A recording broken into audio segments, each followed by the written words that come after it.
Și fața nu se va umple de rușine, mărit să fii Domnul. Când strigul înlocit Domnul, îl aude și îl scapă din toate necazurile lui.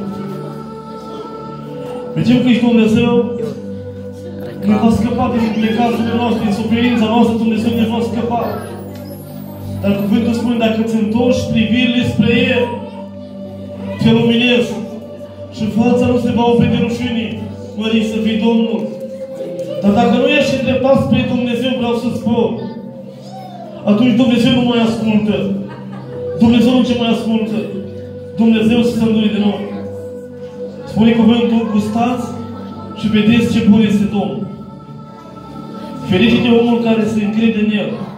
Temeți-vă de Domnul, voi sfinți Lui, căci de nimic nu duc lipsă cei ce se cred în El.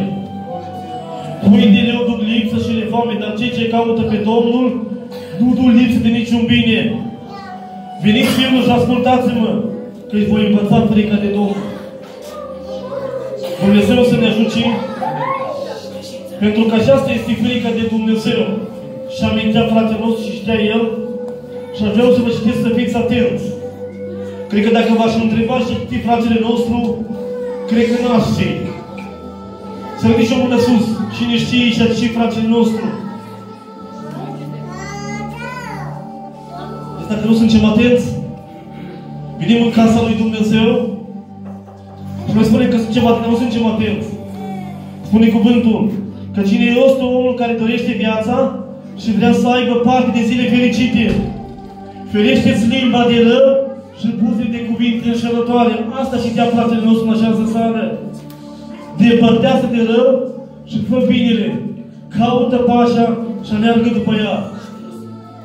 Ochii Domnului sunt peste cei fără prihană. Și urechea lui ia aminte la strigătele lor. Domnul întoarce fața împotriva celor răi ca să-i șteargă pomenirea de pe pământ. Când strigă cei fără prihană, Domnul aude și îi scapă din toate necazurile lor. Domnul este aproape cu cei cu inima frântă și mântuiește pe cei cu Duhul zdrobit. Dumnezeu se uită la inimă. Cum îți este inima în seara aceasta? Cum mersi Duhul în această seară?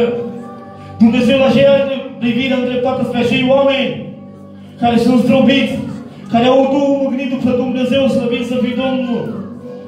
De multe ori vine nenorocirea peste cei fără prihană. Dar Domnul îi scapă întotdeauna de neaslăvit să fie Domnul.